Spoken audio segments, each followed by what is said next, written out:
Greetings and welcome everyone to our very first diverse discussion webinar with Ascending Tribe, where we are going to be discussing what is shamanism, what makes a shaman, who is a shaman, what is a shaman. So if you don't know me already, I'm Alexandra, I'm the creator of Ascending Tribe, and I'm also hosting the diverse discussions tonight. As most of you may or may not know, this topic of discussion was chosen as I came across, just scrolling through Instagram, came across an online course that said become a shaman, or how to become a shaman, or take this online course. And it seems that people are really attaching to this label of being a shaman without really understanding or having the proper experience, knowledge and awareness of what it really means to offer shamanic healing. And I know that I can speak for all the panelists here as well to say that we really feel that it's truly vital before carrying out any type of healing work, that the intention behind any form of healing is based on authentic love and heart-centered frequency, as opposed to being based on a trend to monetize of vulnerable people seeking genuine support and guidance. Yeah, it does kind of seem like that is happening a little bit.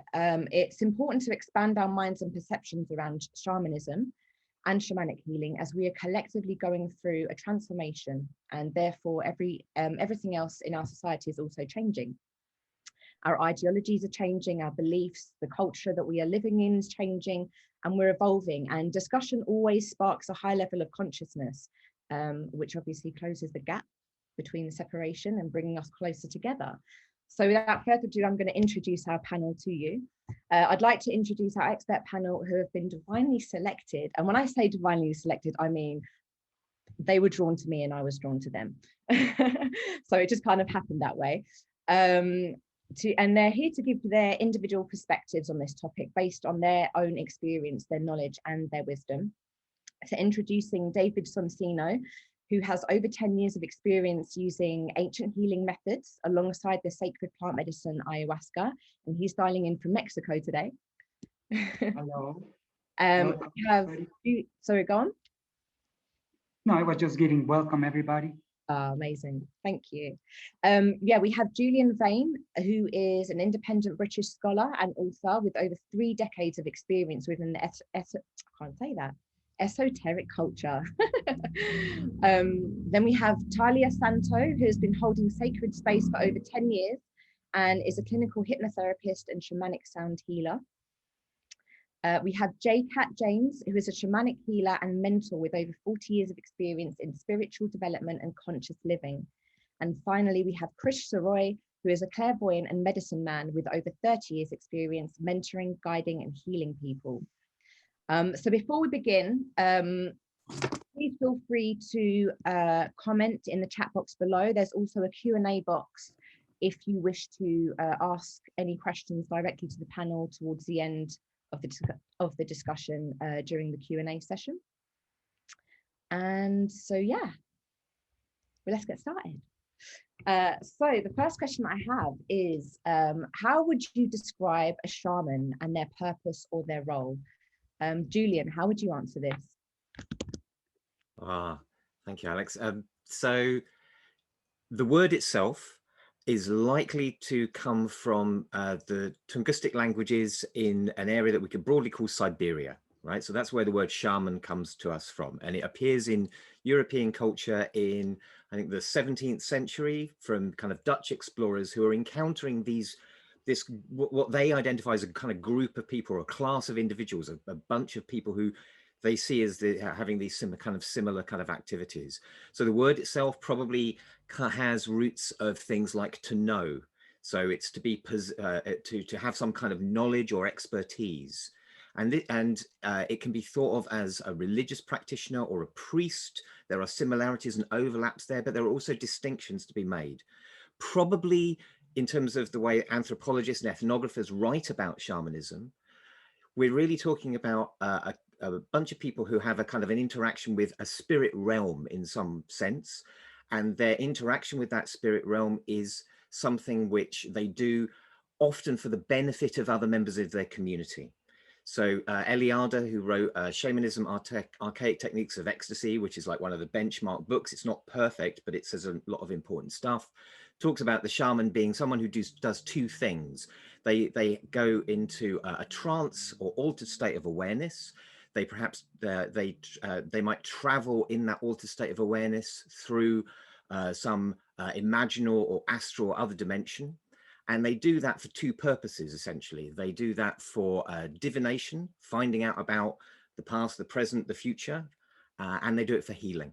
So that's a kind of ethnographic description. And then that kind of changes over time. It becomes broader, because basically what happens is European or Euro-American ethnographers, people who are interested in other cultures, kind of look at this, and then they start encountering what they see as something very similar in the Americas in particular.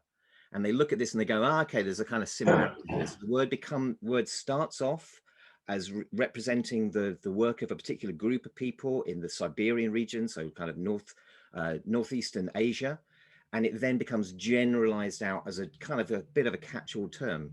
And I guess one of the purposes of us here is to explore that, because as with many words, it changes over time. Its meaning and its subtle variations change in context of culture, the way that they're used, or perhaps misused in other situations.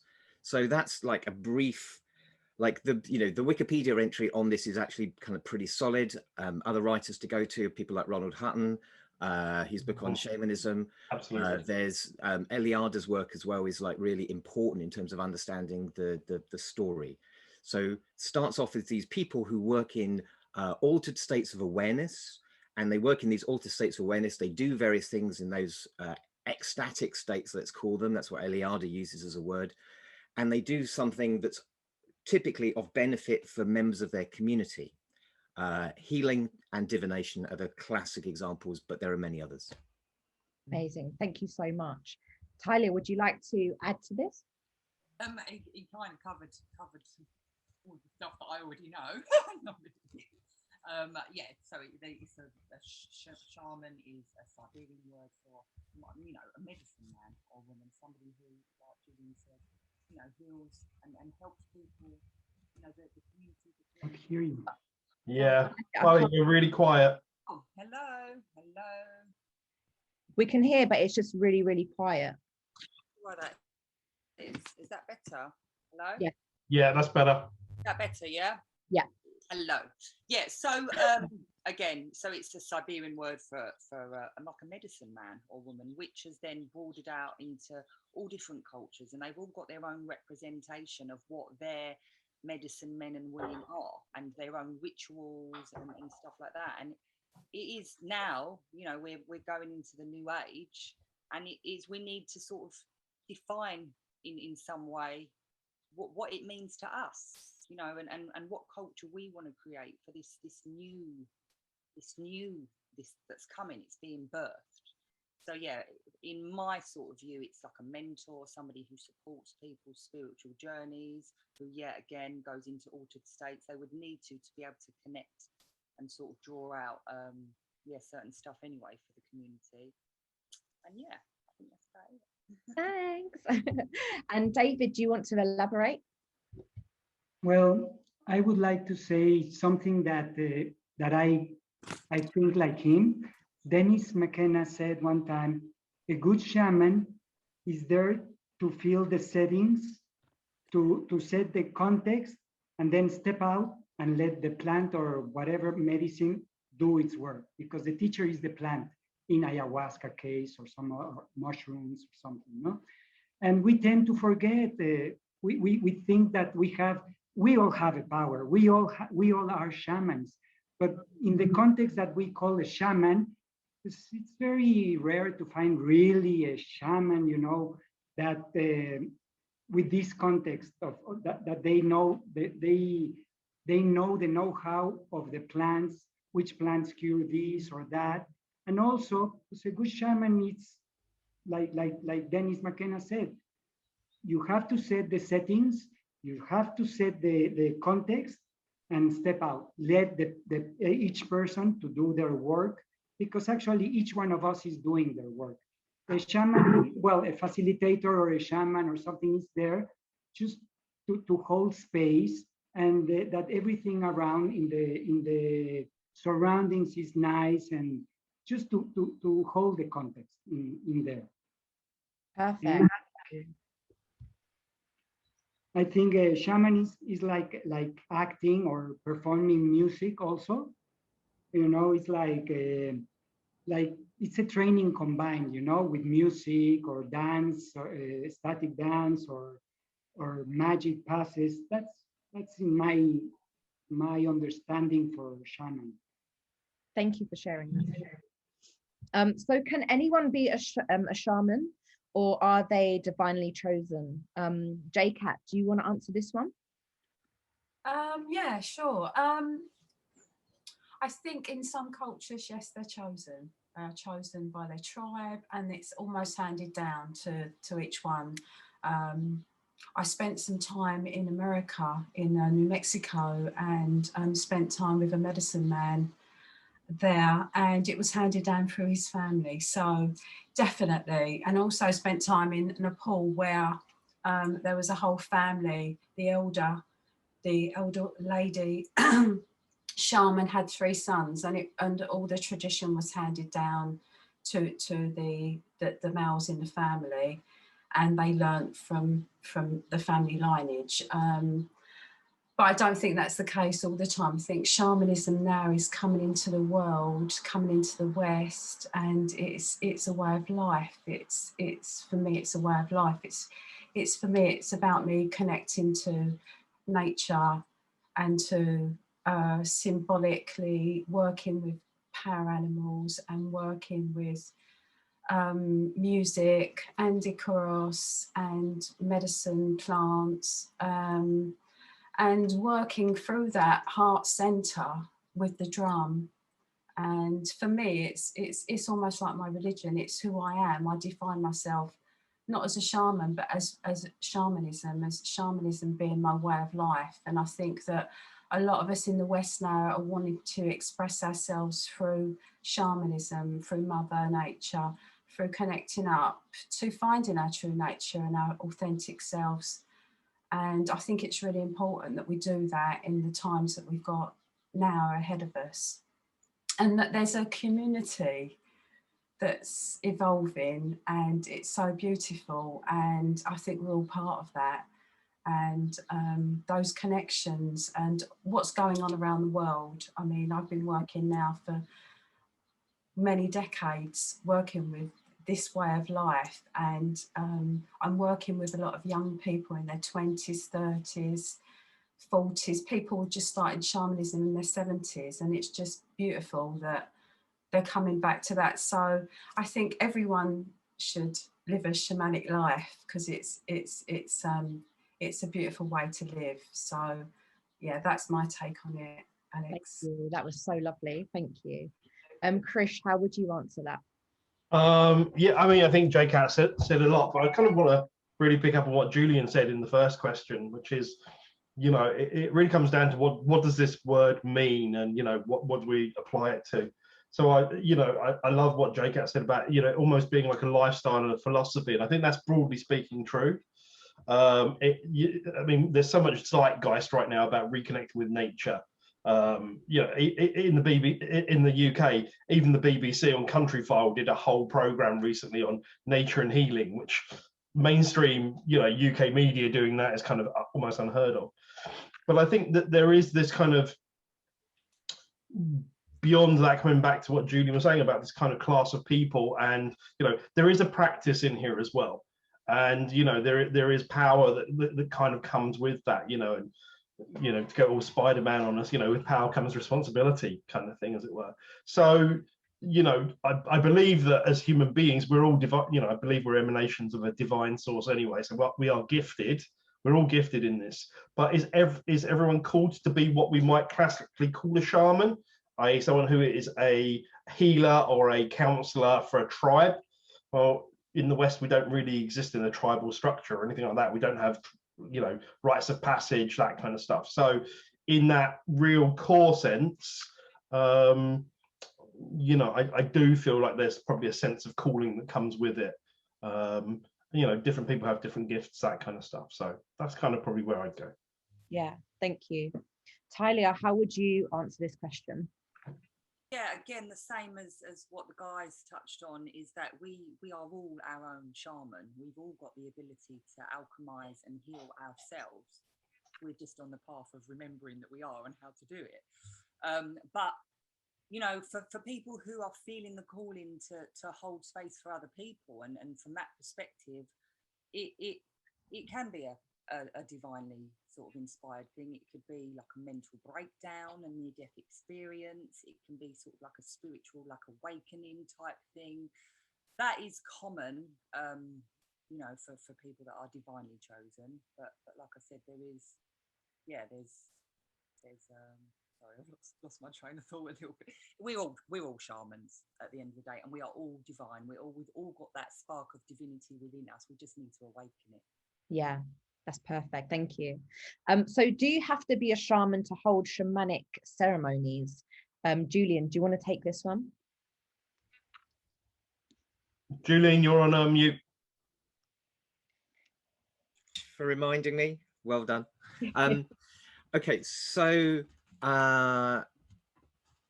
again, we go back to these terms. You know, do you have to be this thing to do this thing that's associated with this thing? I mean, ultimately, what matters is that people do stuff with a good heart and an informed head. Yeah. So, like, if we think of a shamanic ceremony, and let's think of one that is outside of the use of entheogens, because certainly a lot of the cultures that emerge with the first shamanism, to use the word, don't primarily use entheogenic plants or other substances as part of their practice. They primarily use performance, like what David was saying about music, and they use drum, and that's the kind of style.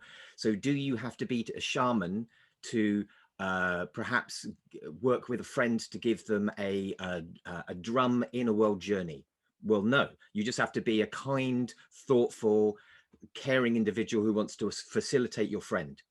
That's what you have to be. Like, everything else is additional. Like, you don't have to have like some elaborate hat with the feathers on and stuff to be able to do this stuff well.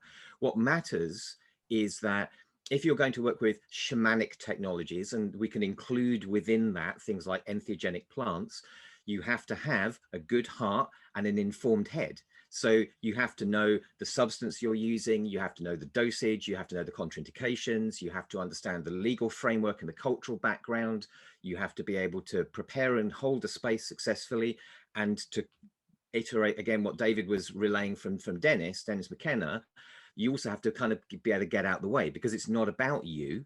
Yeah, we have this thing about where we talk about the shaman is the healer. Nonsense. The person who is being healed is the healer. They may be, as Talia said, their own shaman. When I cut myself, if I cut myself and I injure my body and I go to seek medical attention, they will be able, if they're good medics, to be able to clean and dress the wounds. They might even be advanced medics in the Western context and be able to suggest foods I might want to eat or practices I might want to do to help the healing. But I have to do the healing. I have to do the work. So the shaman's role is perhaps to create the performative space, whether that's holding it with the drum or music or whatever it happens to be, the shamanic technology, and then to withdraw to some extent to allow that person's process to unfold without turning the whole shebang into their story. Forgive me, David, for speaking so quickly. I'm sorry. I will try and slow down. So for me, it matters. Do you have to be a shaman to use shamanic technologies? If we include shamanic technologies as entheogenic plants and so on, no, you don't have to be this thing. What you have to be is you have to be a caring, thoughtful person, and to tread lightly and to learn as much as you can from other skilled individuals, and then to find your way to do this. Talia's point about, you know, like, the label is of no consequence, really. Anyone who gets fixated on the label probably doesn't really, you know, it's a thing, right? Particularly if they come from, like I do, from a dislocated European, you know, white British working class kind of background, right? So I don't have like a shamanic tradition to lock into. So for me to call myself a shaman is for me, it's problematic, right? Because of issues like cultural appropriation and all that kind of stuff. I have been found myself being described as that by the people, because I have found myself where I'm setting up a space and holding that and hopefully doing a good job and allowing those people to do their thing and not making, I like to think, not making the story about me. So in that sense, you know, I'm grateful for the appreciation shown in the presentation of that word to me. I use shamanic technologies. I use those, the drum and performative stuff and divination tools and entheogenic substances to do those works. So I engage with that territory. But yeah, good heart in this, clear mind in this. That's what you need. And to be clear, Julian, the hat with the feathers does help. Yeah, mate, I've got a hat with feathers. It has to be said, you know. I mean, who has these days? Who Yeah, has absolutely. Some people need the hat in the feathers. It convinces them that you are, you know, what they want you to be, and then they can do their own inner work then based on their perception of who they want you to be. Yeah. Thank you. I love that. I love that analogy of the healing as well. If you were to cut yourself, because I thought that was a very, very clear point. David, how do you feel about this question? Well, I think like Julian, you know, we all are shamans, and we all can guide the ceremony, but not we all have the skills to do it. You need to have a very good heart, an open heart, because, you know, like I can talk in my case, like in a ceremony of ayahuasca, there could be catharsis. So you need to have this empathy to be able to go to people and let them know that you are there, so they don't feel scared, so they don't feel lost or something. They know somebody's there to take care of them, you know, even though, you know, the name shaman, it could be a facilitator or whatever. Like Julian says, some people call me shaman, and for me it's an honor to call me like that, but I can never call myself a shaman. I would be very skeptic if I meet somebody and they would say I'm a shaman. You know, it's like, where is the ego is talking there. It's not.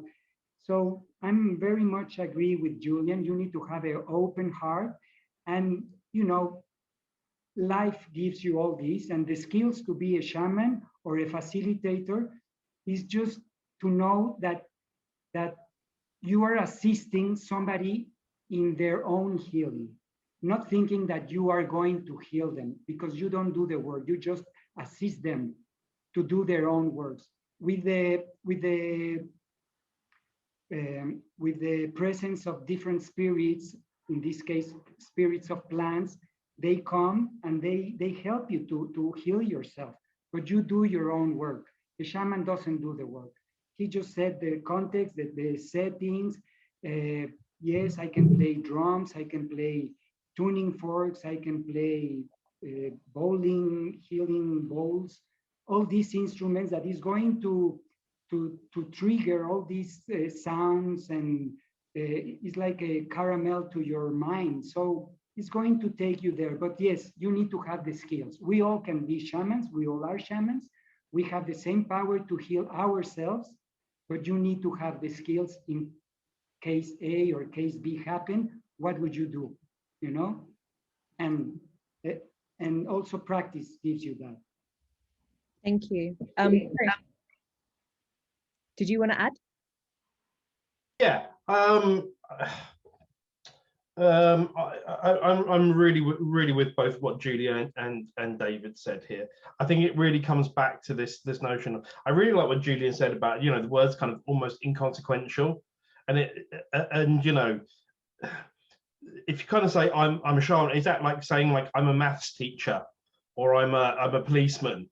You know, because in the tribal cultures that, you know, Julian referring to, in like, you know, in Siberia, or even kind of like that kind of role elsewhere, it's, you know, I doubt you'd get people running around even in the tribe going, I'm a shaman. You know, it really comes down to intent. It comes down to the good heartedness, and you know, and there are, we're talking about techniques here So, you know, anyone can use a technique, just in the same way that anyone can use a hammer, but you have to have the right intent and the right skill to use that tool, as it were. That's kind of what I would say. Thank you. So what does a shamanic ceremony typically look like and feel like? What could one expect to experience if they haven't had this experience yet? JCat, do you want to take this one? Yeah, gosh, so many different types of ceremonies. I can only talk from my sort of holding space and ceremonies. So if I was holding a cacao ceremony and working with a plant medicine, I would be setting up the space, the quarters. I would be making it a sacred space in terms of preparing the space beforehand so that it was smudged and it was clear of energies. And so that when the participants start to come in and people start to come in for their personal healing or their journey, it's all about them. It's all about making that space loving, a space that they feel they can be held in, a space they can feel safe in, and that they're supported by what goes on in that space. So my ceremony would have a little bit like David was saying about having, my main instrument would be the drum. I'd be working with the drum, the beat of the drum, and I'd be working with different smells, different vibrational sounds like crystal bowls, gongs, all sorts of tuning forks, sometimes singing Icaros, singing through, you know, connecting up to my power animals and just holding the space so that you can allow these people to have the experience or whatever the healing that they've come for, that they can be their own healers and that they have the enlightenment and they have that space and time to go in, to go deep and to work through whatever it is that they come for. So yeah, I mean, all sorts of incense, sage, candles, and just generally making sure that they feel safe and that they can open up and surrender to whatever it is that the experiences that they need to have in that space, and to just assist and be there for them. So that would be typically one of my ceremonials, but if it's a one-to-one, it's a little bit different, same setup, and it would be open in the quarters. I would always do a ritual, so it'd be very ritualistic for me before I start the ceremony, and yeah, that would be my take on my type of ceremony. But I've been in different ceremonies around the world and they're all different, so yeah, that's it. Thanks for sharing that. Krish, did you want to share your type of ceremony or what kind of shamanic ceremonies you hold? Yeah, I'm really glad JCat kind of made the distinction there between kind of the one-to-one and that kind of thing, because very often for me, I'm doing work with someone one-to-one, I don't even think of it as ceremony. It's, you know, it's an interaction. And so the thing is, there is a container of energy that I set up in common, and I think that's something that's common for all kind of ritual ceremony, that there is a container of sacred space. The kind of ceremonies I do, the kind of tradition I kind of come from is kind of what Michael Harlan might call shamanism, but really kind of revival druidry in the UK. And the truth is, we have no idea what, you know, druids did thousands of years ago in the British Isles. But the revival sense is very much about being outdoors. That the rituals are very often done around the different segments of the year. So whether that's the cross-quarter days or the equinoxes and solstices, and they're really about marking times of the year and really about marking. So, like, for example, we're coming up to the summer solstice. Of course, it's the time of the, you know, in the northern hemisphere, it's the longest day. So it's really about celebrating the light of the sun and what that means for us as individuals, both in the turning of the year, but also in the turning of our intentions and the turning of our lives, as it were. So it's really about connecting people in with what's going on in nature at that point in the year. that's kind of where I tend to go with ceremony and ritual. I love that. Thank you so much. I love the variation. And as I'm going to come on to David, would you like to share yours? Because I know that's going to be quite different as well. Well, me, I held ceremonies during the night because ayahuasca works. You can open up your third eye with when it's dark. So that's why we make it during the night, to be able to open up our pineal gland or third eye. So yeah, I do a lot of work prior to the ceremony. You know, I set up everything here to be nice and comfortable for everybody. And then I ask everybody to arrive earlier, like 2 hours earlier, prior to start the ceremony, so we can all know each other and break the ice a little bit, you know, because in ayahuasca ceremony, once when we take the ayahuasca, we don't talk, we don't touch each other, we turn off the lights, and the magic starts to begin there, you know. But yes, I prepare myself also with the bowl, crystal bowl healings, Tibetan bowl healings, gongs, Palo Santo, smoke, or incense, sorry. And I prepare, and once when we start the ceremony, everybody is already calm, you know, because a lot of people, they come with a lot of fears. So I give prior the ceremony, I give a like 1 hour talk about this could happen, this could not happen. I give them tools in case of this or that happens, how can they go out, and I'm always there, you know, very aware of what is going on with everybody.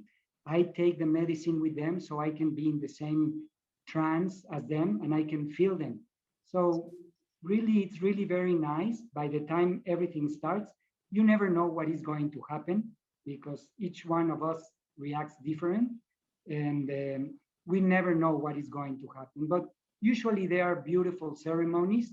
Yes, I have been having cases with the catharsis or this or that happen, but it's part of my job, you know, to go through that. And I have been learning a lot in these 10 years how to handle more difficult cases, let's call them like that, you know. But yes, in general, my ceremonies are held with love. Thank you. So there's a lot of different labels that we can use for shamanism and being a shaman. So are there alternative names or labels for a shaman depending on the culture or the tradition? Julian, would you like to take this one? Yeah, I mean, it's very, very interesting. There's many cultures have ritual specialists who perhaps work with altered states of awareness and spirits to do those kinds of things like healing, like divination, those kinds of practices. And you'll find those in many cultures. You'll also find some cultures, the culture commonly referred to as the Huicholi people, for example, where like 50% of the adult men are Maracame, are you know, the guys with the feathers in their hats, yeah, the shaman kind of characters, you know. So it's a hugely variable thing. When we talk about shamanism, we talk about like the words that we can draw from other cultures and kind of go, oh, this looks a little bit like this, right? So we can definitely think about those things, and there are many other words that we can use. And we touched on this word, medicine person, medicine man, medicine woman. So in the story of Western Europe, we had a tradition of what are often referred to by academics as service magicians, or sometimes cunning folk. So cunning folk or service magicians were essentially, in the sense that we're using the word here, shaman. Yeah, they were people who you went to get a spell, to get some magic, to get some healing. And interestingly, of course, not simply for healing, but also for protection and occasionally for harming others, right? So we have to think about this whole field is quite broad, you know, lots of the characters identified as doing shamanism by ethnographers in South America were waging magical wars with other shaman, either real or imagined. Okay, so let's, you know, the words are very flexible. In my own story, there's a word which is witch. Now, the word witch historically, for most of its time, has meant a bad magic user, a person who does a bad spell on someone. Yeah, either inadvertently, like with the evil eye, or deliberately, maliciously. The word witch has come to mean, it's come to be a signifier for feminist power. It's come to be a signifier for people who want to live closer to the rhythms of the earth, the very much like the story of Druidry that Chris was talking about. And it's also a word that has kind of had this this association with the goddess religion of Wicca, right? So these words change an awful lot. So I would think there are plenty of examples we could go to, but it's probably not wise for us to say shaman equals this other word in a culture equals this other word in a culture, you know? Yeah. The practitioners of what I would describe as someone who comes from the Western magical tradition of the magical arts, right? So a practitioner of magic, what academics today call a service magician in the historical kind of story, those people can be found in almost every cultural setting. You know, even in cultures where magic is not seen as is very much frowned upon. So we can find lots of other kind of words, and we have to be very careful with the words. So, for example, when British people in particular went over and started colonizing and extracting the wealth of places like Africa, they came across a class of people, a group of people that they described as witch doctors. Now, interestingly, these days, when we think of a witch doctor, we think that the doctor is the witch. That is to say, they're a magic user. And they're not. Historically, the witch doctor is the doctor you go to when you've had witchcraft done on you. So they are the doctor to stop the effect of the witch. So we have to be incredibly careful with these words. It's probably more useful, rather than trying to grab them from other cultures where we may end up with something just as confusing as the word shaman, that we pick something either that's mythic and reconstructed, like druid, or we come up with these kind of terms like facilitator or space holder, words like this. And we don't necessarily rule out the word shaman because it has come to be a commonly understood term. You know, we've gathered together today to talk about this thing because we have a shared kind of overlapping interest in this kind of field. But probably we need to create new words rather than go and find other ones and try and reimagine them. Equally, we have to understand that words change all the time. Yeah, so the word gay, many different changes in its meaning. You know, if I say, oh, that was an awesome thing that you just said, do I really mean it struck awe into me? No, words change all the time. So let's not go and grab another one from another culture and find an equivalence. Let's build new ones, or let's just reimagine these things and really own the fact we are reimagining them, just like with Druidry. Yeah, we can be druids. We can talk about being a druid or walking the druid path. And yet, as Krisha said, we know precious little about the druids. Thank you. That was really insightful, Julian. Thank you. Krish, would you like to add on to this? I don't think there's a lot more to add. I really like what Julian said there. One of the things that's just striking me though is, you know, the previous question was about kind of ceremony and all that. And I have several friends who are native Hawaiians, and again, another tribal culture, and they make you know, and that troublesome word that we often hear from Hawaii is kahuna. Now, the thing with that is, so one distinction they have in Hawaiian culture is they have a distinction between a kahu, which is someone who leads ceremony, and that's what they do. They know the ins and outs of the arrangements of ceremony, but but not medicine ceremony or anything. The kind of things I'm talking about the rituals that a community goes through.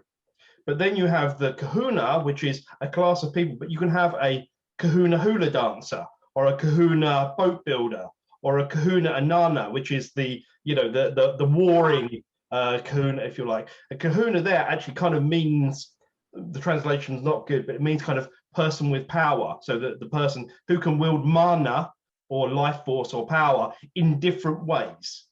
So you could be like, you could be a writer, but you could be a kahuna, and that would be, that would be different to someone who carves boats, but equally your boats may be magical because you're a kahuna. So, again, as Julian was saying, I think it's really troublesome to pull words from different things because it refers to so many different things. And that Hawaiian tradition is just a watch place for me where that really comes to pass, as it were.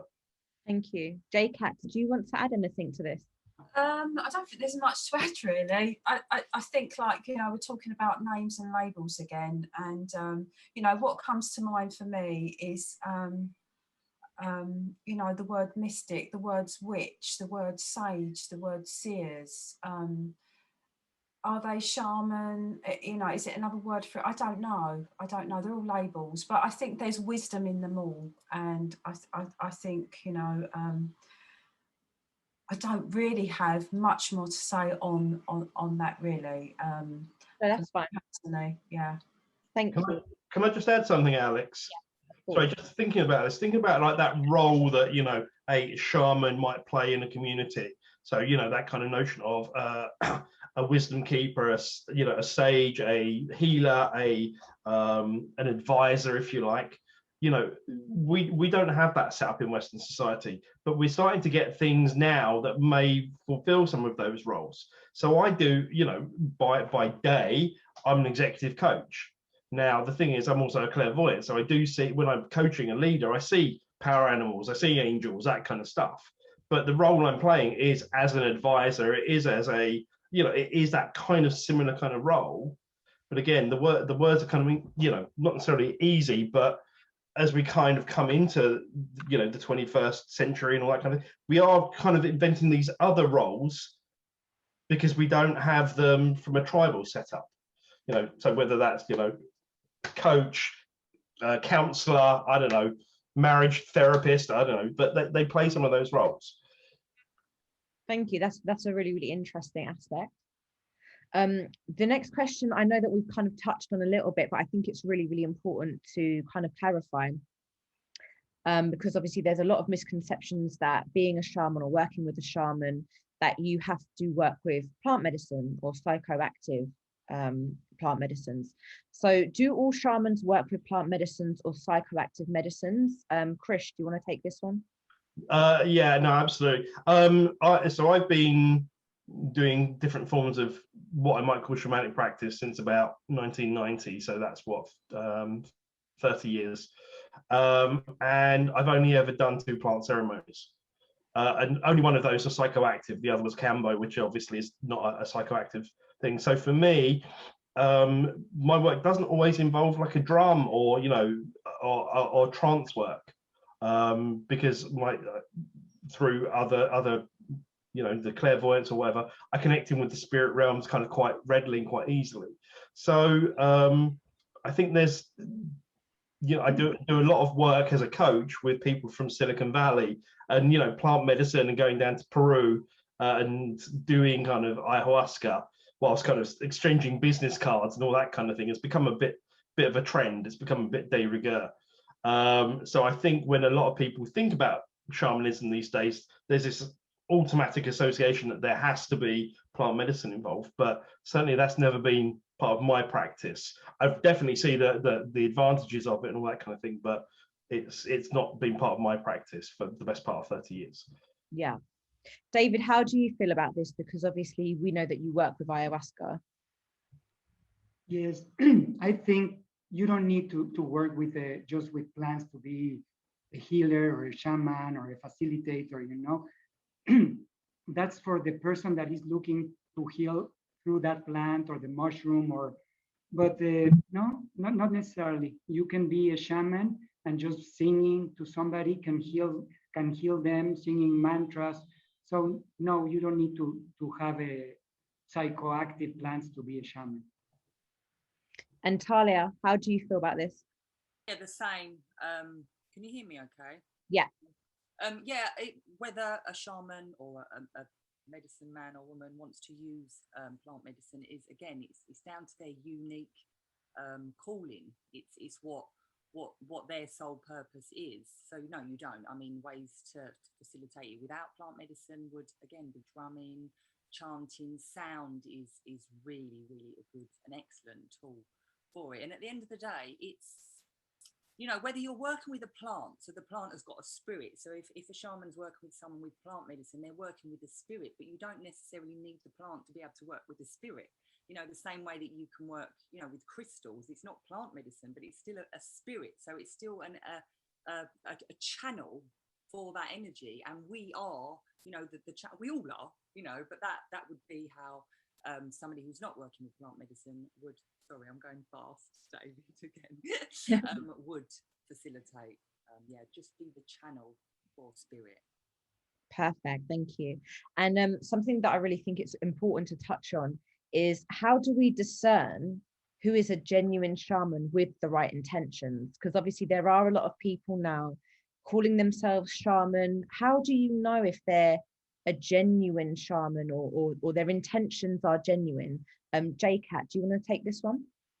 Yes, probably I would say go with a recommendation and go with somebody that's been recommended and that you know they're good people to work with. I think, you know, if you've got a calling to go and have a healing or go and see a shaman, I think it's a good idea, you know, to speak to that individual and try and connect up to that individual and see if there's a rapport there, or get a feeling for it, get a gut feeling about it. I think it's really difficult, you know, to make the choice if you haven't got a recommendation. But I would say that it would be better for somebody to know somebody to recommend onto.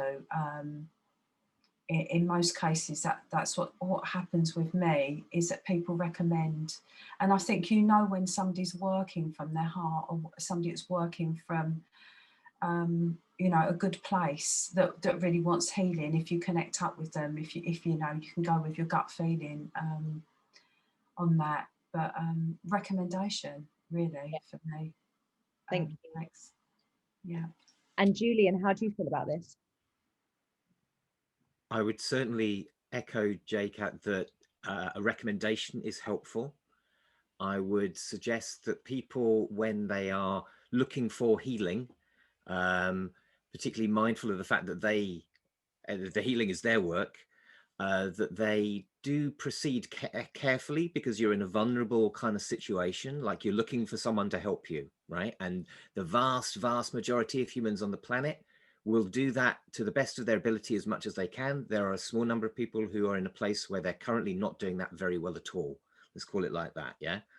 So a recommendation is helpful. Connecting with communities of support, so people perhaps in good kind of online spaces that people might find. And the other thing I would suggest would be to consider doing it yourself.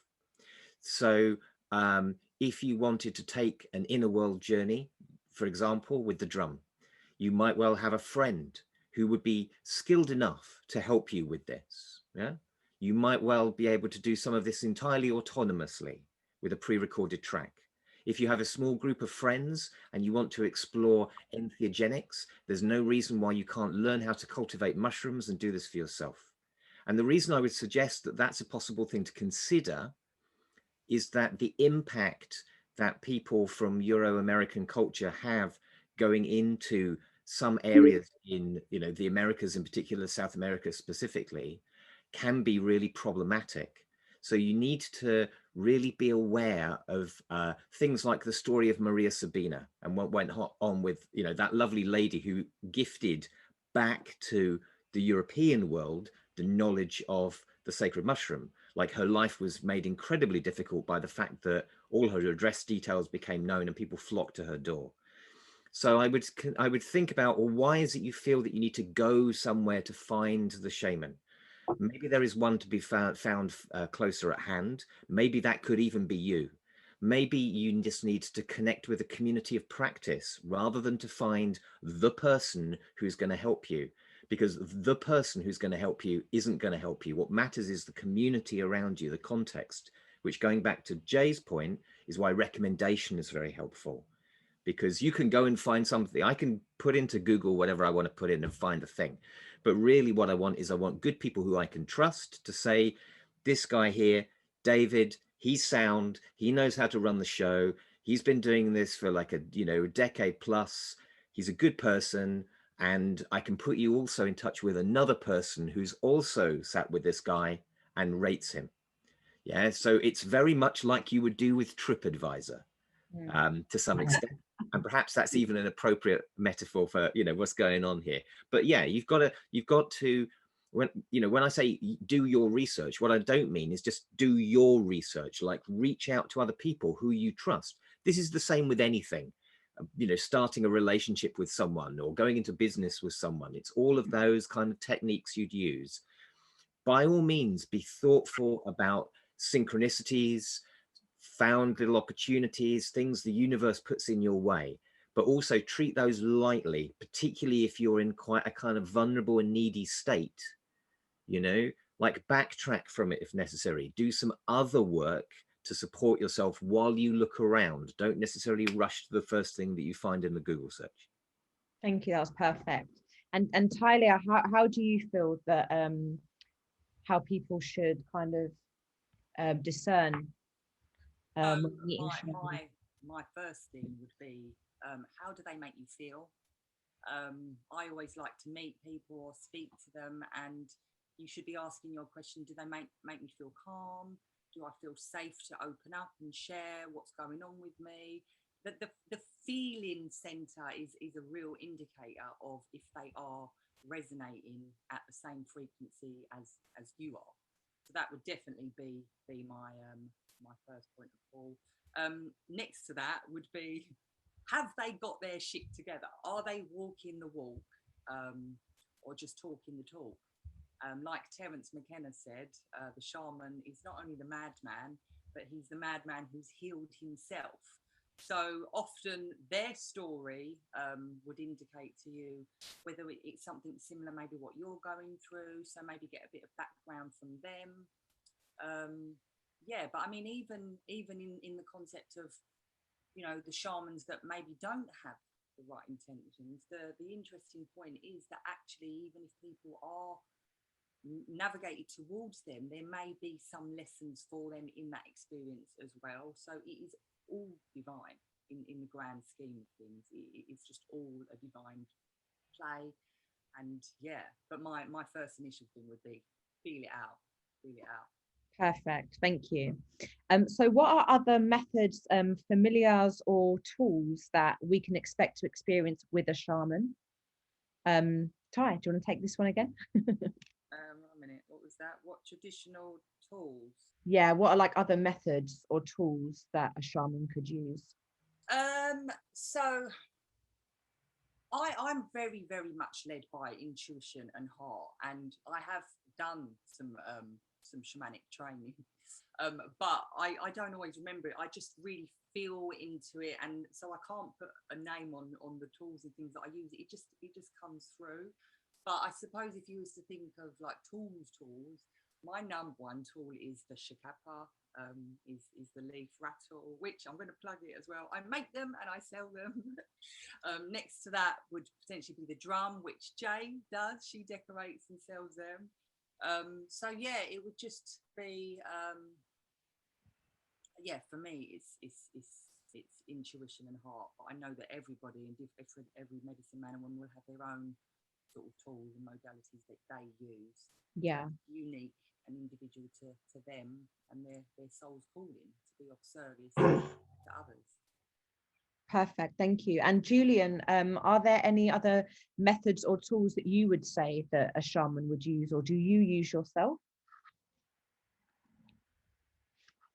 I guess, you know, in my own practice, I've worked with a number of different entheogenic medicines, and they kind of like different things. If we speak in an animist, spiritist kind of register, then I would say that their spirits prefer different environments and different food.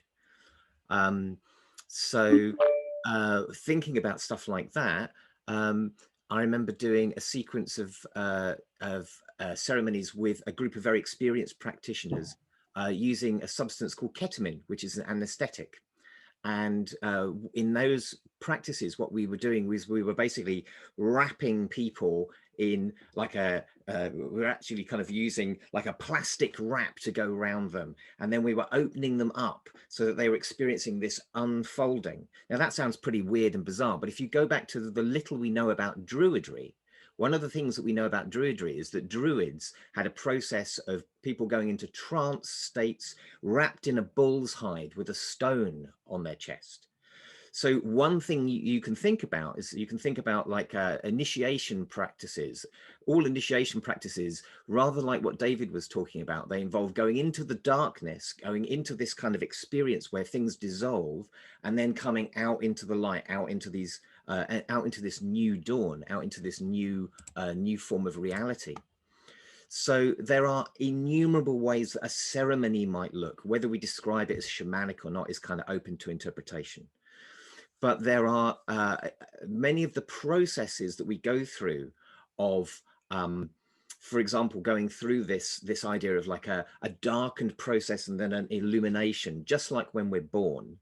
Like a lot of shamanic practice kind of echoes things that we have in other domains. What I mean by that is, let's imagine a shamanic ritual where we want to feel that we have let go of something that no longer serves us.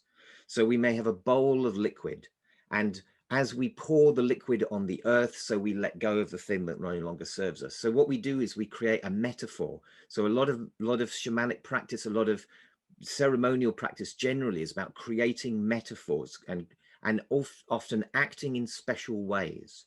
So having a drink with your friends is one thing, making a toast is another, smashing the bottle on the side of a ship is still another. They all involve alcohol, but the orientation towards them is very different. Yeah. So as Talia was saying, the other thing is sound. A lot of what we could call shamanic practice, including right the way back to the Tungus people and to the Siberian roots, involves sound, it involves song, it involves percussion, it involves those kinds of things, because the kind of creatures that we are, we respond very, very well to that. We can get ourselves into very, very interesting altered states, trance states with those sorts of things. So the most important tool is this ability to alter our state of consciousness and to do so in a curated space that fits the spirit that we're working with, whether that's ketamine, whether that's ayahuasca, whether that's LSD, MDMA, whatever it happens to be, or the spirit that we're working with in terms of the place, the spirit of the time that Chris was talking about as we're coming up to midsummer into the Northern Hemisphere. So there's a whole range of different stuff. You really don't want us to list the list. That's so funny. Thank you. Krish, did you want to add anything to that? I knew you were going to come to me after Julian's very eloquent description.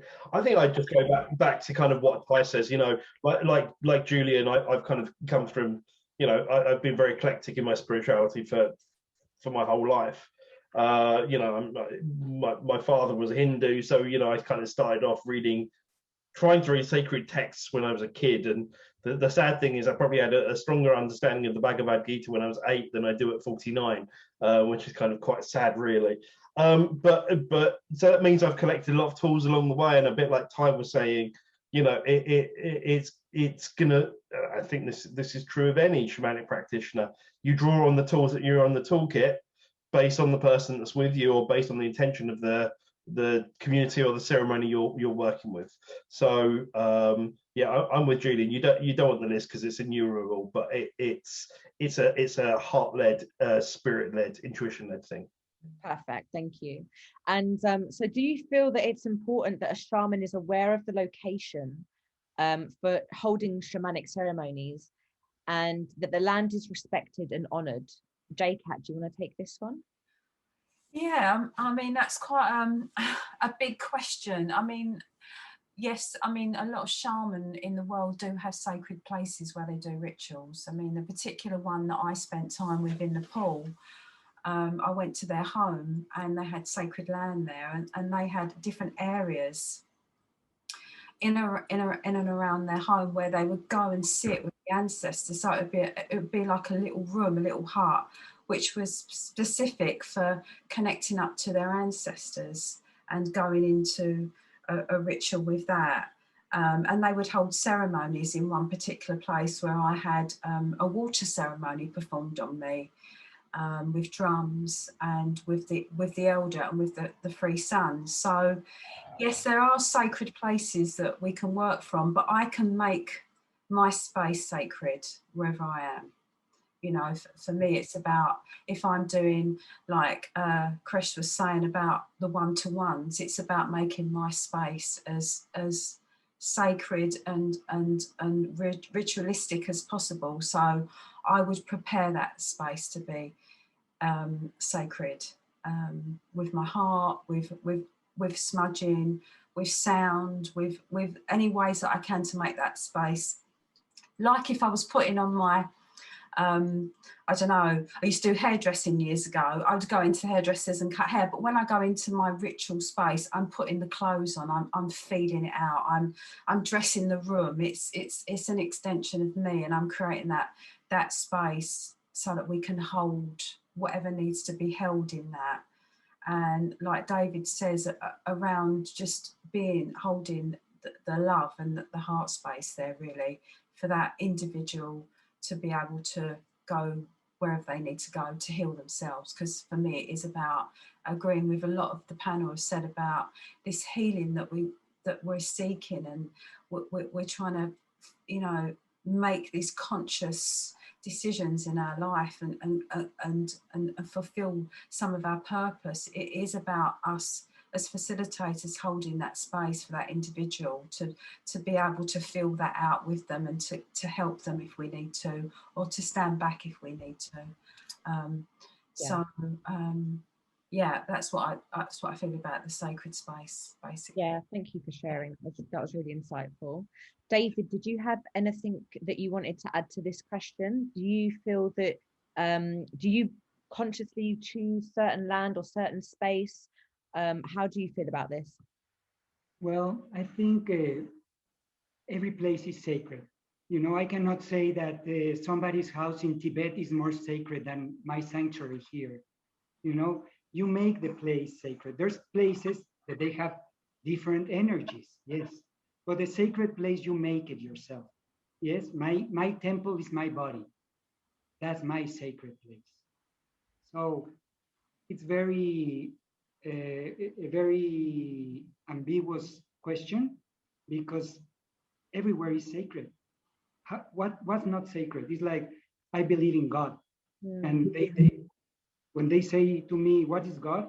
What is not God?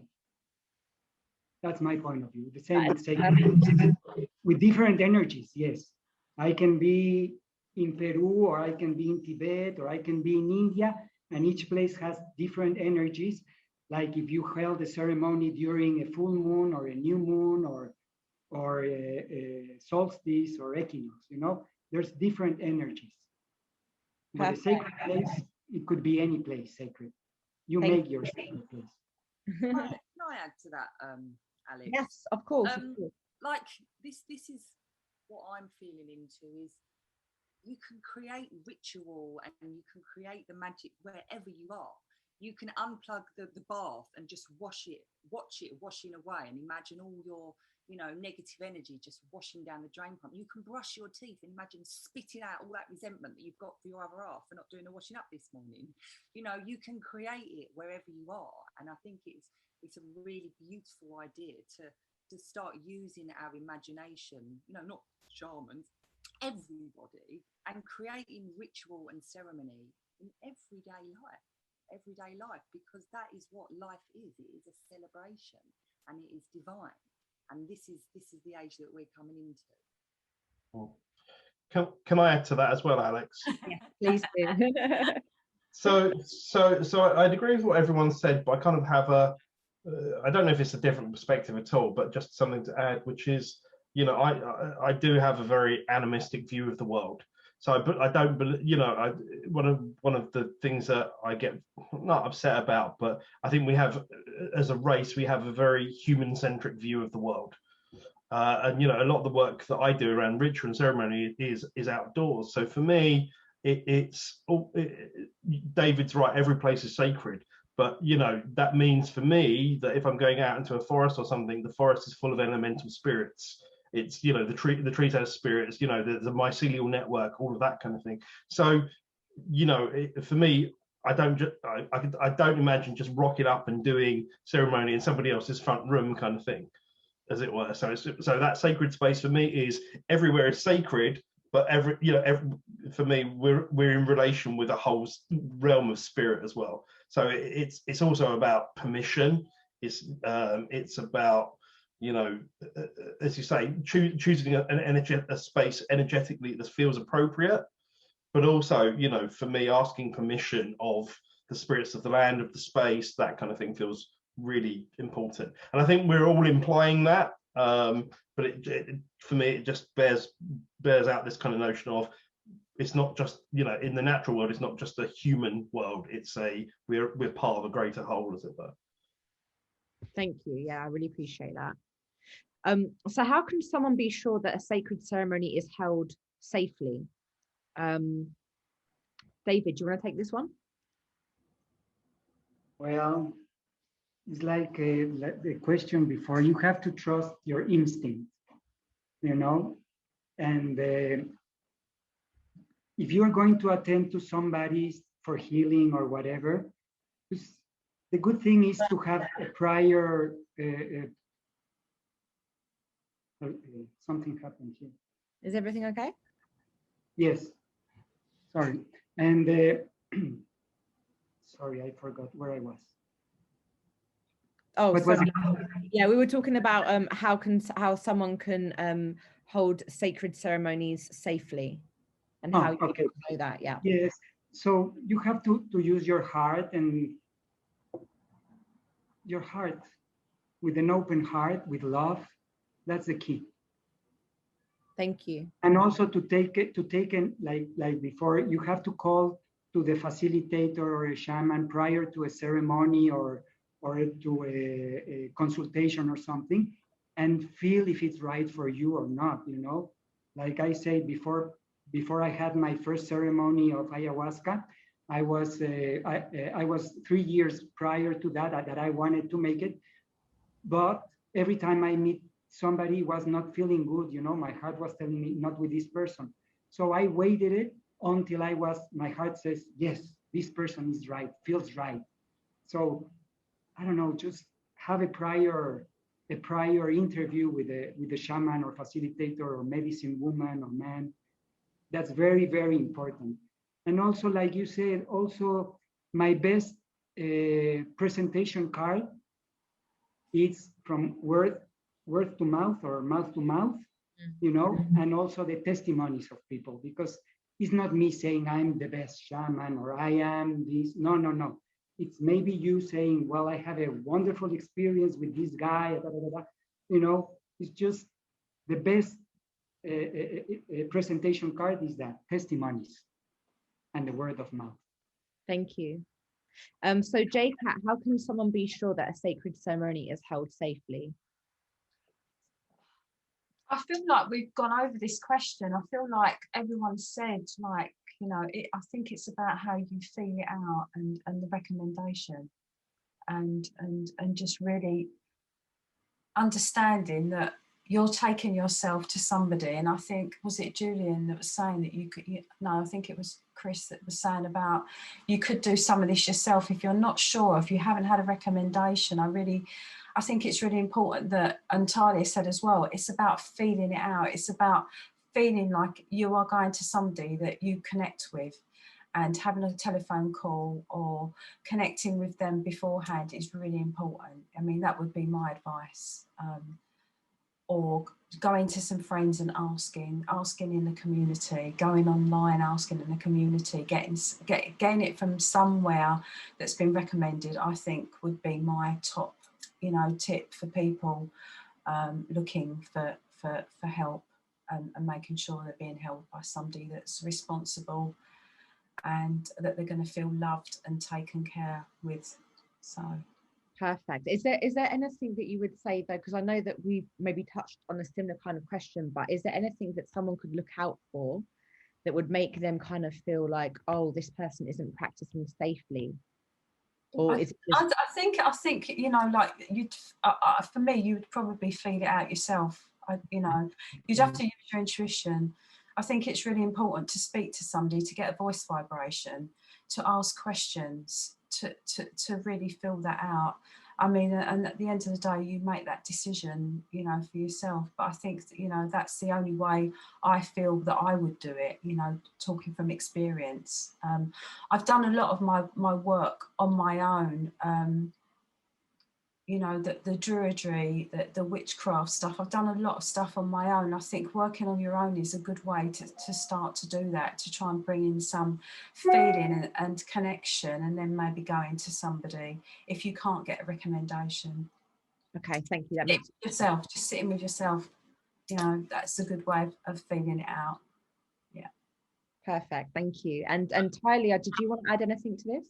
Not really. I think the guys just, yeah, filled it all in. Go with how you feel. And again, you know, bringing it back to the whole polarity, if someone was to go to somebody who wasn't, it's potentially a lesson that they need to learn. It's part of their soul's journey and their soul's growth, that they would go there. There'll be lessons in that. You know, it's all divinely inspired. Okay, perfect. Thanks. Could So, I just add something? Yes, please. Yeah. Just please, particularly when we're talking about working with entheogenic plants or other substances, one of the questions I like to hear people ask is, are you taking any other medications or anything that might be contraindicated with the medicine that we're going to work with? Yeah. Because it's important to listen to your heart. That's undoubtedly true. And Talia, you're right. Sometimes mistakes are things that give us an opportunity to learn. But there are combinations of substances, both with the phenethylamine family, the cactus family, and also with the tryptamine family, with things like ayahuasca and mushrooms and so on, which can be dangerous and possibly even fatal. So one of the questions I would listen out for is whether the shaman asks you whether or not you're taking any other medication or whether or not there's any other stuff going on, particularly if they're going to involve you in using a psychoactive substance. Absolutely.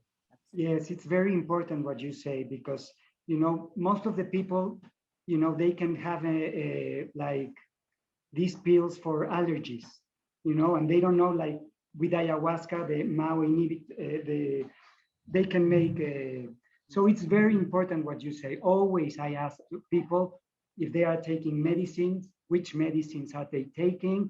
And then depending on what, I would go further with them, you know, about that, because yes, it's very, very important.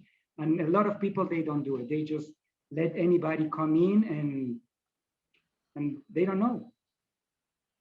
Yeah, David, I'm really grateful that you said that. And I'm grateful that you do that in your practice, because on a number of occasions, I have observed people not doing this.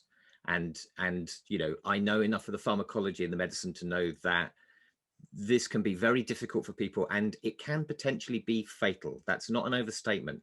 There are certain combinations. Psilocybin mushrooms meets lithium, which is an unusual but nevertheless a used antidepressant. Very, very, very unwise. Yeah. So yes, listen to your heart, but also feed your head as well, and see whether or not this person who's going to give you a medicine, and a medicine is only a medicine because of its dosage, and a poison is only a poison because of its dosage. And if the dosage meets you in such a situation where there's another contraindicated medicine, things could go very badly wrong. So that's a question to listen out for. I would suggest to think about the experience level of the practitioner that you're engaged with. They would probably want to get a bit of background information about you as well. If I'm holding space for somebody, I want to get a feel for their story and what sort of energy I'm going to be transmuting during that ceremony for them. So yeah, being a little bit formal and sort of maybe asking them a few questions, definitely background and stuff like that, definitely. Thanks for adding that, Julian. Perfect. Thank you so much for clarifying and clearing that up. So final question.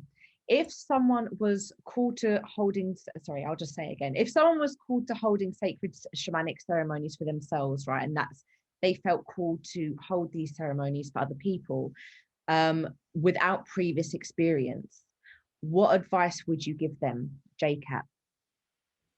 A lot of the stuff that we've been saying this evening, especially what Julian's been saying about if you're using any substances, it's really important that you've got some sort of questionnaire that you ask, that you're, you know, these people that are coming to you for this healing, that you're responsible, and that you take, you know, the right precautions beforehand in terms of like, you know, what are these people giving you, and asking the right, you know, asking the right questions to the individual, so that they have that they know that, you know, that you're holding a good space for them people, and that you're not doing anything that could do them any harm, because at the end of the day, you know, the top priority is the safety of the individuals and the responsibility that you take on as a facilitator. So, and also, you know, you need to think about holding space for people isn't easy, especially if people have got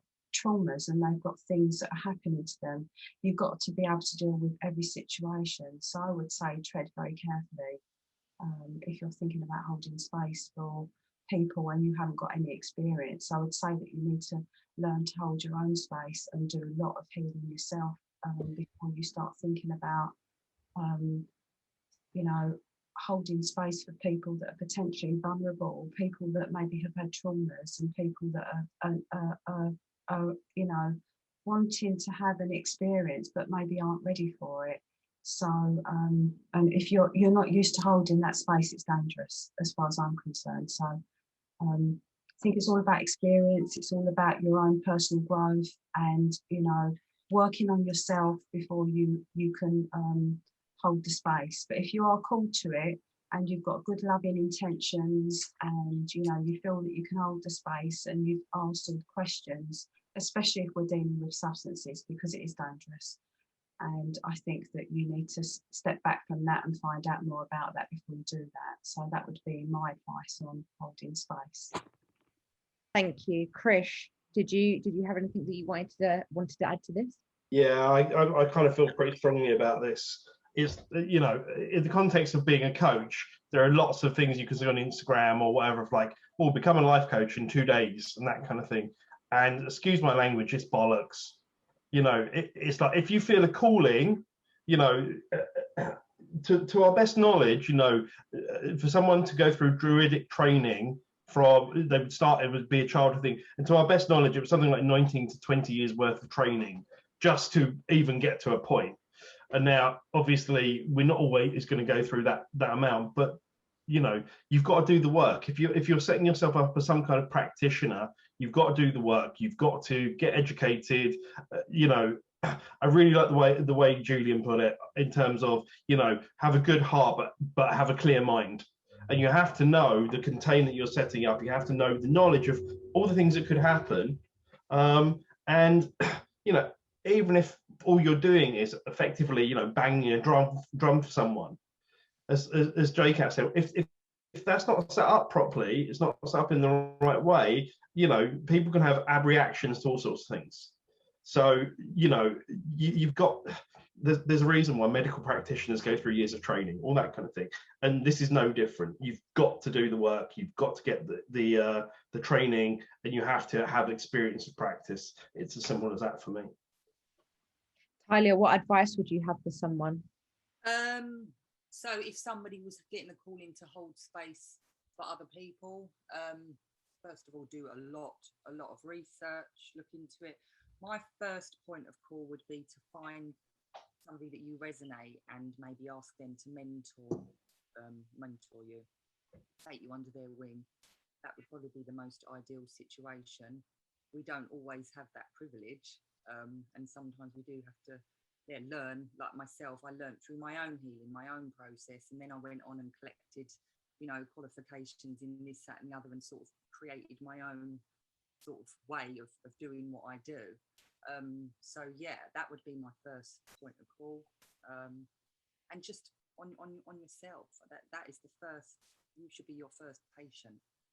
Is yourself. So if you're feeling that calling, and just go inward with it. Just, you know, internalize. Because often, you know, I've noticed this myself. You know, in my younger years, I wanted to help everybody. And it was really an inward expression of me needing to help myself. but I was externalizing it in wanting to help other people. So I would, yeah, you turn that onto yourself first of all, and really go within on yourself, and then feel if it is your calling. A lot of people I've seen, you know, will go to a shaman or medicine man, woman, will do like a ceremony of plant medicine, and then they want to be it. But they need to do a little bit more work, because we've all got our own unique soul paths and our own gifts. And although it's very attractive at the time because it's been so wonderful for them, they still need to go within and do their own work before they can start holding and facilitating space for other people. I really resonated with that point that you just said, by the way, about getting that feeling of wanting to help other people, and that being a reflection of you wanting to help yourself. I've been there. So that really resonated. So yeah, David, what advice would you have for anyone that wanted to get into kind of healing, or they felt the call and hadn't had previous experience? Well, I would say, like, talking about any psychoactive plant, you know, you never know, especially if you never had it before, you never know what is going to happen there. So my advice is that if you're going to do it for the first time or second or third time, always do it with somebody guiding you, because you don't know what is going to happen, you know. This can trigger your subconscious, and we store there a lot of issues in our life. Each one of us is programmed different. So you cannot tell anybody it's going to be like this, because you never know how is it going to be to each person. So always, yes, you have this. If you have the skills to do it, and if you have been encouraging into this prior to the first time of ayahuasca, let's say, do it with somebody that knows, you know, especially the first times, until you get familiarized to the effects, to the side effects. And then you can try it to yourself, because yes, you have to do it to yourself one time or two, because there's a lot of superstition in all this as well, you know. So knowing that you have all the power with you, because you have the power, don't give it away. But yes, always, if it's the first times that you're going to do it with somebody that knows or has the skills to guide you, or guide a group, or whatever, you know. Perfect, thank you. And Julian, do you have any advice for anyone feeling the call? I think what Talia said was very wise about recognizing when we are actually needing to focus on our own healing rather than our offer of service to the wider community, which is a laudable and good thing to do, but isn't always the right strategy. I would say that it is essential for people who are doing, let's call it this kind of space holding kind of work, that they are engaged actively in their own practice, meditation, body work with entheogenics, if that's part of their story, so that they engage with that themselves on their own terms. I would suggest that they need to be part of a community of practice. The most valuable thing we have as human beings is the other spirits we live our lives with, and the spirits we pay most of attention to generally are other humans. So to have a community of practice of other people around you is essential. I would also say that if you believe you are being called to hold space in this way, I would ask which spirit is calling you, by which I mean, if a mate of yours has said, "Hey, David, you really know about ayahuasca. Could I come and sit with you and take ayahuasca?"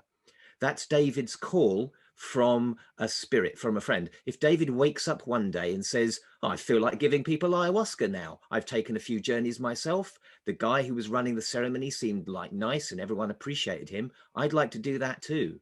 That's probably not the call.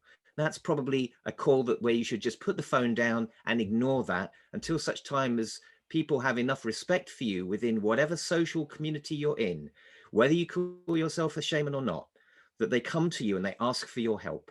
And if you can say, "Well, I'm doing my own work. I'm part of a community of practitioners who exchange ideas and knowledge and best practice. I am a person who believes I can do this in the best possible way for you, and I'll give it a go. Like, that's the call. Then act on that call. If you're in that place to do those things and you're in that situation, then the call has come and you should ideally answer it. But wait till you're asked, I would say, rather than looking at someone like David and saying, hey, I'd love to be like David. He's amazing. I could do this too. Yeah, the time is not right yet. Wait. I love that you pointed that out. Thank you so much. I think it's so vital. And thank you, all of you, because I just feel so grateful right now just hearing all of your advice. And I just think it's going to be so powerful to educate and empower everyone else who are kind of coming into this journey right now of their self-remembrance path, if you like. So I'm just looking at the Q&A, and there's only one question. Oh, there's two questions now. Or is that still one? I'm going to take that as that my questions have been so thorough and you guys have answered so thoroughly that there are no questions. No, I'm joking. There's one. So we'll take this one. So has any wisdom come through? Oh, sorry. Has any wisdom come through to any of you during your own plant medicine journeys regarding how you term your service to humanity in the 21st century? Who would like to take that one? Should I just pass that back? David, you want to take that? Yes, of course, we gain a lot of wisdom, a lot of knowledge, because when you have a amplified state of mind, you can see different. You can access to different realms, to parallel worlds. Probably that we don't see it right now, but yes, you gain a lot of knowledge, a lot of wisdom with plant medicine. Yes. Yeah, the end question was just about any wisdom come through for your plant medicine journeys in terms of your service to humanity in the 21st century. Yes, once you have all these plants, you become a better person. The best of David comes out, and people can feel it because you vibrate it. So people doesn't know, oh, did you shave your hair? You look good. But what it is that you are vibrating love, and they can sense it. So yes. Perfect, thank you. Did anyone else want to add? I kind of had a bit of initiation when I was on plant medicine. I was sort of feeling the calling up until then to hold space for other people.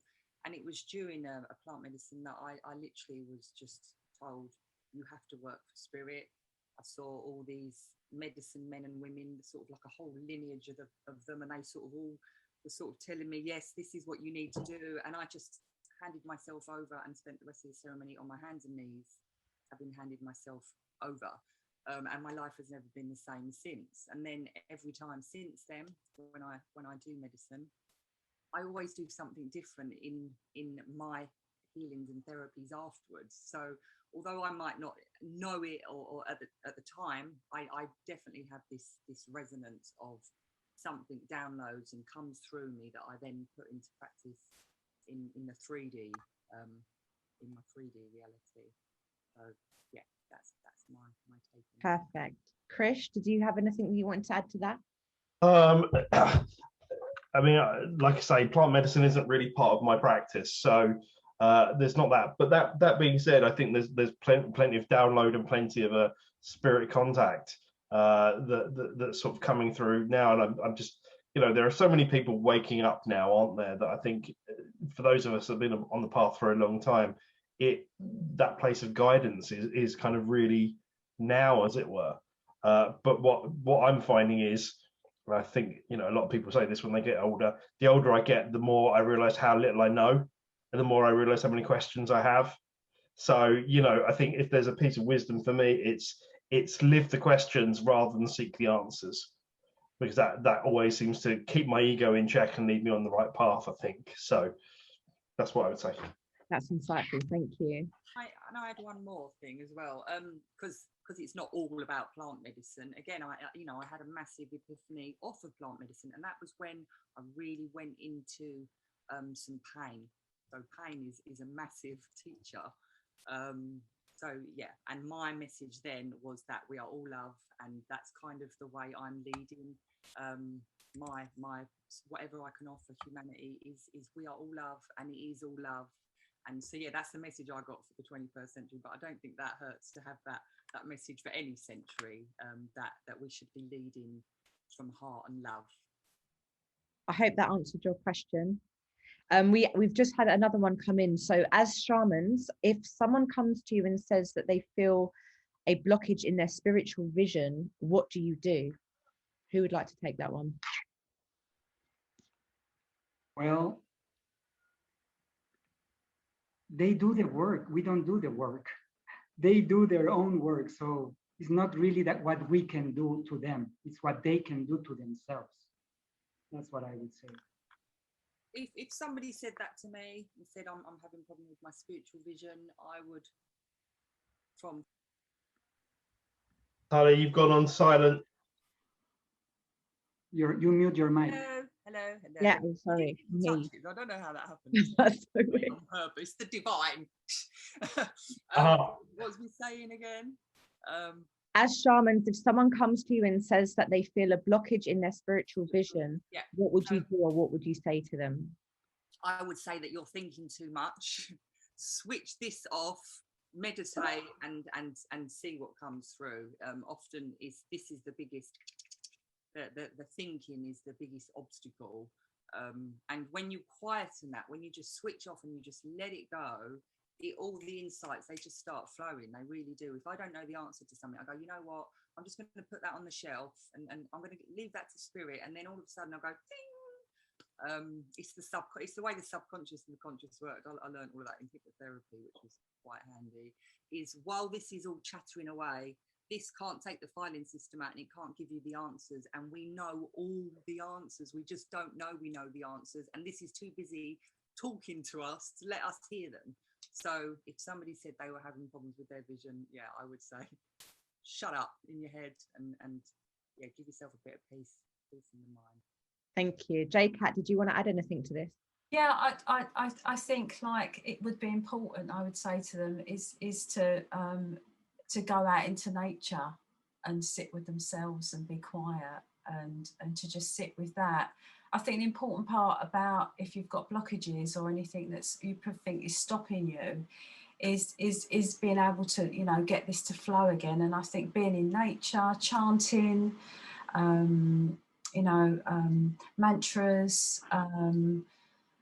just finding that creator inside you, trying to find opening the heart, really, because like Talia was saying about the headspace, it's about trying to get out of this space, the thinking space, and the creative force that we are here in the heart. It's there's where you unblock it, basically. So it is a tuning in somehow, sound healing.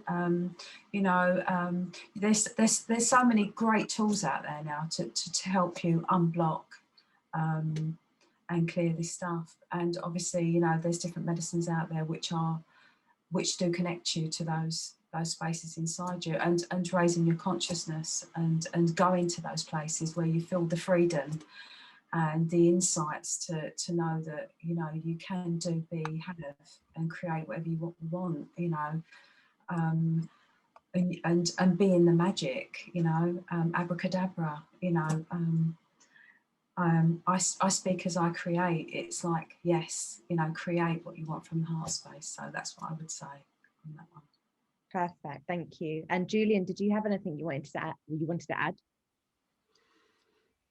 I guess one of the things that comes from lots of shamanic sessions, whether they're with entheogenic substances or not, is that people come up with a new metaphor to understand what's going on for them. And if the person is coming to me with a metaphor, my spiritual vision is blocked, I would say, well, okay, well, what we have to do then is let's explore how we might get to a metaphor about how that blockage could be pushed away or removed or dissolved, or whatever the metaphor is that you need to explore. Very often when people go into medicine space, let's call it, into this, whether it's through the drum or whether it's through ayahuasca or any number of these things, They get an opportunity to see their metaphors put in front of them, very often visually with something like ayahuasca. So they see what's going on, and then they can see the possibility of how those things might be transformed and changed. So I'd say, brilliant. Your spiritual vision is blocked. That's fantastic. That means you've got a picture in your head of what's going on. All we need to do is we need to find how we transform that picture into, well, how might you imagine it to be if your spiritual vision was not blocked? What would that be like? How would that feel? What might be the stages that we might imagine? Because what we do here is we build this with our experiences in these held spaces so that people can do their own healing. So I wouldn't prescribe them anything. I would ask them what they thought would be the answer. And then I would work with them to help facilitate spaces in which they could discover the answer for themselves. Because I'm not the shaman, I'm not the healer, they are. And so they have made the diagnosis, and I'm just there to kind of offer them a blanket, some water, tell them they're doing fine, and they can do the work. Yeah, and I want to add also something, that understandings, they come by itself, you know, like after a ceremony of ayahuasca, you receive so much information during the ceremony, but it's not just that day, that night, what the information is coming. Then there's an integration part after that, you know, that you have to integrate everything what you live, you have to integrate it in your everyday life. But it's like magic, you know, the understanding, it comes by itself. I don't have to tell you, oh, did you understand this and this and this and this and that? No, I don't know how, but it comes to you. You understand. And it's very hard to transmit it with words, but it just happened. David just touched on a point that I thought of earlier, forgot to mention, is that a genuine shaman is often caring about your aftercare. They want to make sure you're okay afterwards. They're not going to, because of this exact reason that you sort of get epiphanies and stuff afterwards, they will want to check in maybe with you afterwards, or at least offer that and just let people know that if you need me, you know, post ceremony, I'm here. So that would be another thing to consider. Amazing. Thank you all so much. Is there anything before we close that you would like to add, or suggest or advise to anyone? I would like to say something, you know, there's a lot of superstition in all this, you know, even if you go to a shaman in Peru, like somebody, I don't remember who was telling that they had the evil eye, that a shaman gives something bad to happen, something bad to other person, you know. So there's a lot of superstition on that because the mind is very powerful. So if you believe that somebody is going to harm you, of course he's going to harm you. Or like if a lot of people, they come here with a lot of stones and items, you know, like I can say this is going to protect me. So can I put this on me? I say, yes, you can put it on you, but what happened the day that you go out of your house without this? Who's protecting you? So don't give your power to an item that you think is going to protect you, because the power, you have the power. The Wizard of Oz, she had the power all along. Yeah. Sorry. I'm so sorry in case I didn't explain myself, but like I say, English is not my first language, and I was trying to look for the best words to make myself a clear understanding, but in case I didn't, sorry for that. David, you were perfect. Thank you, thank you, thank you, thank you. You're absolutely perfect. You were perfect. So yes, thank you so much to the expert panel. I am so grateful for your time, for sharing your wisdom, for sharing your experiences to help educate, empower and evolve the minds of many. As you know, this is going to be recorded and it'll be up on the YouTube channel in a couple of weeks.